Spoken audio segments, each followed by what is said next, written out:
நிர்வாகம் குறித்து படித்துக் கொள்ள வேண்டும். பெற்றோரின் வேலையானது செய்யப்பட வேண்டிய விதத்துல செய்யப்படுவது இல்லை.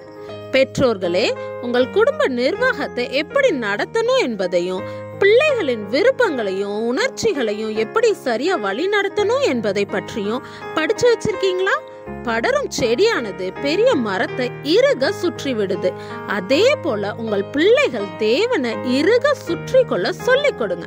இதை செய்யுங்க, அதை செய்யுங்க என்று சொல்வது மட்டும் போதாது.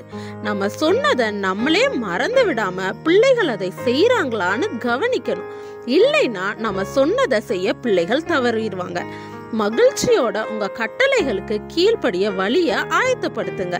இயேசுவை பற்றி கொள்ளும்படி கற்றுக் கொடுங்க. வாழ்க்கையின் சிறு காரியங்களிலும் இயேசுவின் உதவியை கேட்கும்படி சொல்லிக் கொடுங்க. செய்ய வேண்டிய கடமைகளை பிள்ளைகள் செய்ய விழிப்போட இருக்கட்டும். பிள்ளைகள் வீட்டுக்கு உதவும் கரமாக செயல்படட்டும்.